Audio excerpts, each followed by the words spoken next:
Podcast.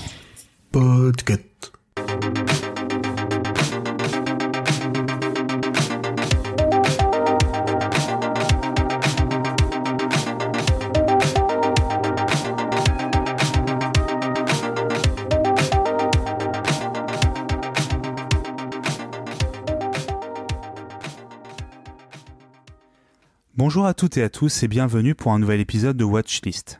Je m'appelle Babar et aujourd'hui je vais vous parler d'une série Netflix, Formula One Drive to Survive, aussi appelée Formule 1 Pilote de leur destin en France. Il s'agit d'une production Netflix et est donc disponible sur la plateforme Netflix. C'est une série qui a débuté en 2019. Il y a actuellement 6 saisons avec 10 épisodes par saison pour une durée oscillant entre 30 et 50 minutes. Alors, ça parle de quoi, Formula One Drive to Survive ? Eh bien, comme son nom l'indique, vous vous en doutez, ça parle de Formule 1. Oui, c'est une série documentaire et pas une fiction, même si on reviendra sur ce détail plus tard. Chaque saison de cette série revient sur la saison précédente de Formule 1. Par exemple, la première saison sortie en 2019 revient sur la saison de 2018. Dans Drive to Survive, nous allons donc suivre les différentes équipes des différentes écuries, que ce soit les pilotes, les mécaniciens, les chefs d'équipe, etc. Alors ce qu'il y a de bien, c'est que les équipes de Netflix ont l'autorisation d'aller assez près des différentes équipes. Par exemple, on peut les voir sur le paddock, mais également dans la vie personnelle des différents pilotes, également des chefs d'équipe. Alors bien évidemment, on revient sur les différentes courses, on peut voir les grands moments avec les fameux dépassements, les fameux accidents malheureusement aussi, mais également quelques événements un peu parfois insolites sur des mauvais réglages, ou par exemple Ferrari qui fait encore une mauvaise décision, enfin des choses comme ça, des petits exemples pris au hasard. Mais en vrai, la vraie raison pour laquelle on regarde Drive to Survive, c'est pas forcément ces jolis plans de Formule 1. Oui, il y a vraiment un beau travail fait sur la mise en scène, sur le son, sur l'image. Il y a des ralentis assez incroyables. On a vraiment des instantanés pleins d'émotions, que ce soit de la rage, que ce soit de la tristesse, mais même de l'émotion pure de victoire. Mais en vrai, là où ça devient assez intéressant Drive to Survive et pourquoi c'est une série qui est déjà culte, c'est à quel point en fait c'est du drama. Et c'est du drama non pas un petit peu, c'est du drama à 2000%. Attends, Babar, t'as parlé de drama, là ? Oui, Aline, oui, je parle de drama, pourquoi ? Ah bah moi, j'aime bien les dramas, tu sais bien. Oui, c'est vrai, et en plus, attends, tu connais toi en plus, toi, Formula One Drive to Survive ? Tu parles de Vroom Vroom to Survive ? Ouais, c'est ça, Vroom Vroom to Survive, ouais. Bah viens, on va en parler tous les deux. Ouais, ok.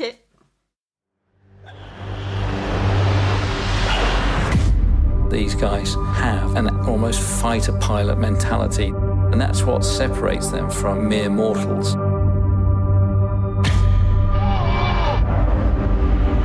All I ever do is pray for a safe race. I never thought that I'd be there one day watching my son. For me, it's heart attack after heart attack. Are you okay, Nico? Get me out, there's fire. There's fire. I love the danger, that adrenaline and that excitement. They have crashed! They've gone into each other! I'll do anything I can to get the best results possible.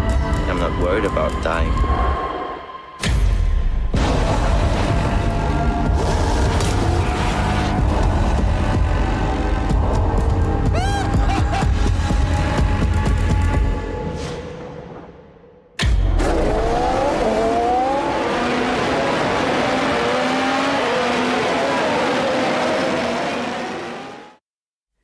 Oui, alors je m'incruste dans l'épisode de Babar. Moi, c'est Aline. Vous m'avez déjà entendu de Watchlist, mais vous m'entendez aussi sur d'autres podcasts du label Podcut. Et donc, comme j'aime bien les dramas asiatiques en général, mais là, ça reste du drama, je m'incruste. Voilà. Et tu fais bien, au contraire, parce que c'est ça la vraie force de Drive to Survive. Ouais, il y a des plans vraiment très cool, on voit des victoires, j'ai appris beaucoup de choses, même y compris sur la Formule 1, à quel point c'était beaucoup plus tactique et beaucoup plus technologique qu'on pourrait le croire. Bon, même si on s'en doute un peu, vu à quel point maintenant la stratégie, les stats et tout, ça fait totalement partie maintenant du sport en règle générale, mais je m'attendais absolument pas à complètement connaître maintenant les différents pilotes, à connaître les différents chefs d'écurie, et également les grands noms maintenant qui représentent ce sport. Tu vois, moi, la Formule 1, j'en avais encore cette image d'Épinal, quand il y avait encore le circuit de Nevers-Manicourt, quand on était tout petit, et que par ces longs dimanches de repas de famille interminables, on nous mettait TF1 avec le Grand Prix du jour. Et ben c'était bien long, bien inintéressant du haut de mes 6-7 ans. Et avec Netflix, avec Vroom Vroom to Survive, et puis le drama, je le rappelle, et ben là j'ai découvert ce sport et comme tu le disais, vraiment voir ce qu'il y a derrière, voir un peu l'humain, voir toute la technologie, l'innovation qu'il y a derrière juste ces voitures. Parce que moi j'avais juste l'image de voitures qui faisaient beaucoup de bruit et qui tournaient en rond, enfin sur des circuits qui sont pas si ronds, et je n'en voyais absolument pas l'intérêt. Alors je te rassure, pour moi c'est pareil, je n'en voyais pas l'intérêt et même après cette série, je n'ai toujours pas forcément envie de regarder un Grand Prix, un petit peu plus quand même, je vais pas mentir, mais c'est plus pour les pilotes et pour ce qu'il va y avoir comme discussion avant et après. Parce que, moi alors je suis pas du tout fan de course automobile, j'ai dû en regarder comme toi quand j'étais jeune, comme tu as dit, le dimanche, il y avait les Grands Prix sur TF1, puis au bout de 1 ou 2, on regardait le début, on voyait s'il y avait un crash, parce qu'il faut l'avouer, oui, malheureusement, on souhaitait bien évidemment que personne ne se fasse bobo, bien évidemment, mais bon, c'est un peu le côté qu'on attend, on se dit, ah tiens, est-ce qu'il y a une voiture qui va faire une petite sortie et tout, voilà, pas de bobo, pas de blessé, c'est important. Mais maintenant, moi, ce que je trouve incroyable, c'est que, même si je trouve que c'est quand même... il y a beaucoup d'aberrations dans la Formule 1, que ce soit au niveau écologique, au niveau également des placements de produits, enfin de plein de choses. Et surtout, c'est qu'on voit littéralement des millionnaires en fait faire la course, et on voit un petit peu leur train de vie, on voit un peu le spleen des millionnaires juste parce que oh là là, mon chef d'équipe, il est pas content de ma performance. J'espère vraiment que je ferai mieux, sinon c'est très bizarre. Et pourtant, on peut avoir de l'affection en fait pour ces différentes personnes qu'on connaissait absolument pas, et vraiment big up aussi aux chefs d'équipe qui sont les vrais stars en fait de cette série. C'est eux qui sont sous le feu des projecteurs, parce que mine de rien les différents pilotes on les voit, ça y a pas de problème, mais les chefs d'écurie on en découvre. On pense à Toto chez Mercedes, on pense alors comment il s'appelle celui chez Haas déjà, Gunther. Voilà, Gunther, qui est incroyable aussi, même si voilà ils sont tous un petit caractère qui parfois peut être un peu naze, on va pas se mentir, mais c'est ça qui est incroyable dans cette série, que je pense qu'ils ont compris. Alors toi, tu n'as pas vu les premières saisons, si je ne me trompe pas. Non, je pense que je suis arrivée sur la 4e saison. La 4e, alors on y reviendra un peu après, parce qu'il y avait un peu des petits soucis sur celle-ci, mais ouais, au début, c'était très scolaire comme série. Tu suivais les différents pilotes, tu suivais les écuries. Alors, un épisode, c'était une écurie, si je ne me trompe pas, et même c'était très chronologique au niveau du déroulé de la saison. On suivait quasiment Grand Prix par épisode. Et petit à petit, ils se sont rendus compte, les courses, c'est cool, mais en vrai, ces gars-là, ils ont quand même des trucs à dire, même si parfois, ça...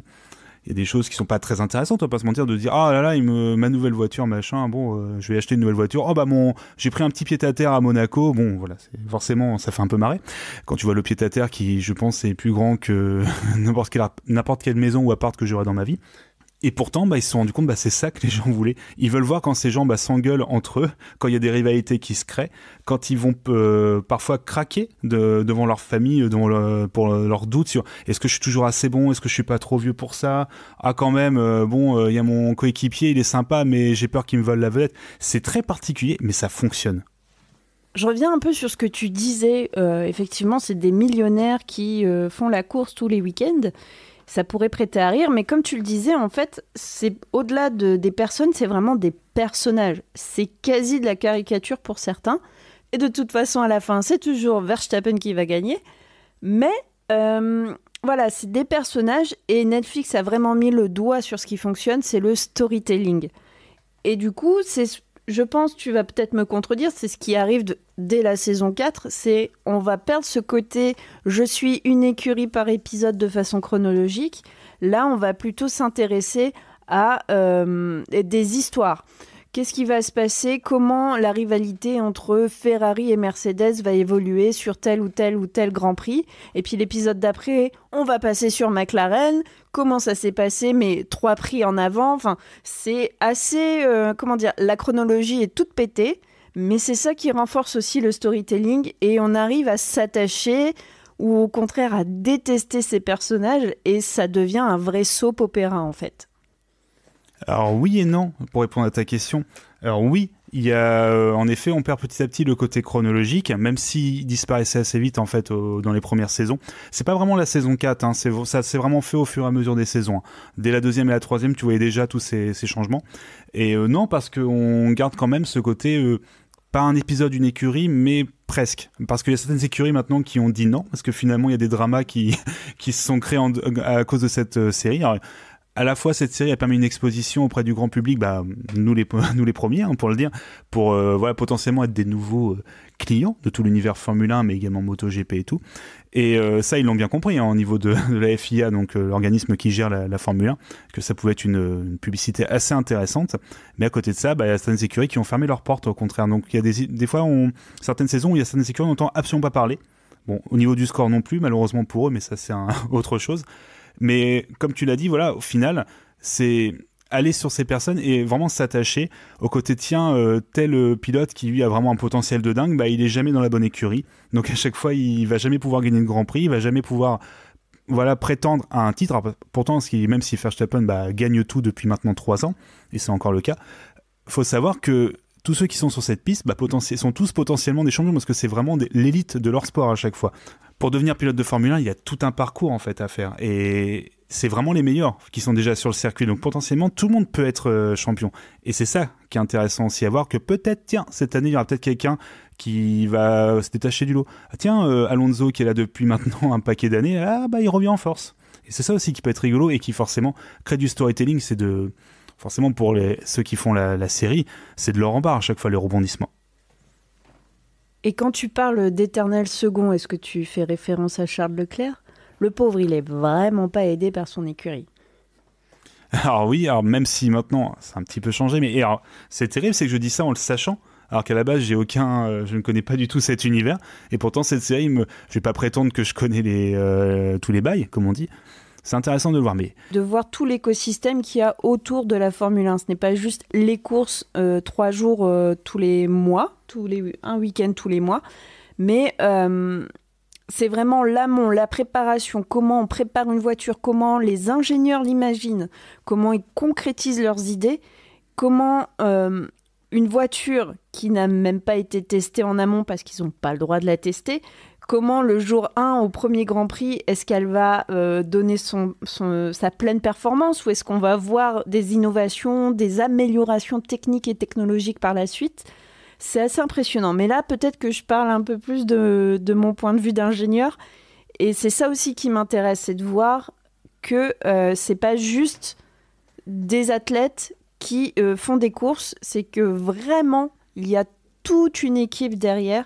Et je trouve que ça rend hommage à ces équipes et que ce documentaire, cette série documentaire, ça rend vraiment hommage à ces hommes de l'ombre qu'on a plutôt l'habitude soit de ne pas voir ou de juste voir, mais vous voyez plutôt genre vision périphérique très très floue parce qu'on suit le pilote et comme il va très très vite, on voit pas ce qu'il y a autour.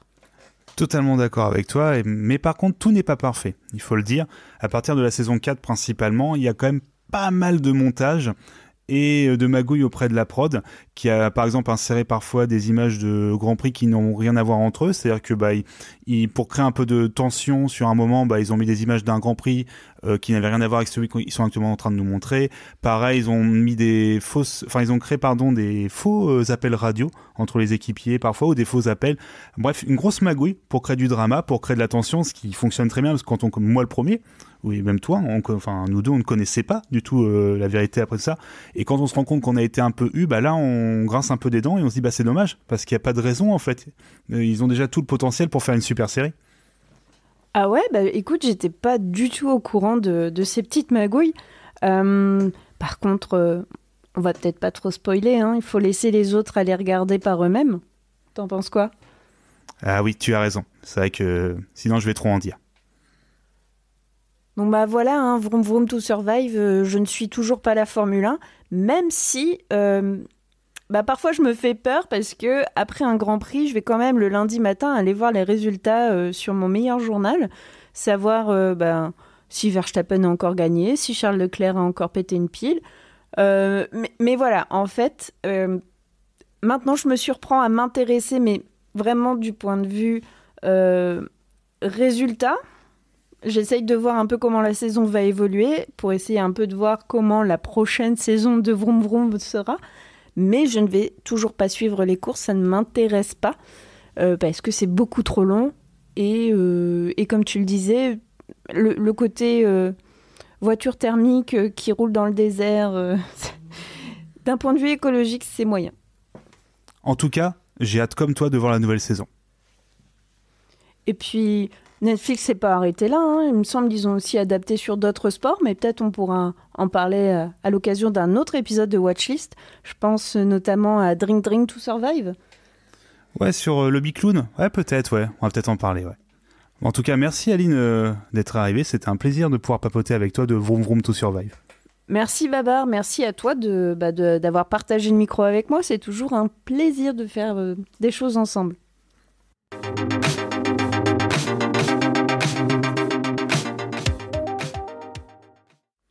Et surtout, on vous remercie, vous, de nous avoir écoutés parler de Formula One Drive to Survive.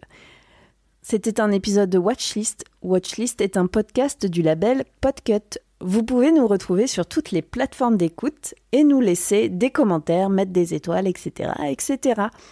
Nous avons aussi un Patreon, si vous le souhaitez donner un petit peu pour la vie du label, et également un serveur Discord pour venir papoter entre créatrices et auditrices. À très vite pour un prochain épisode.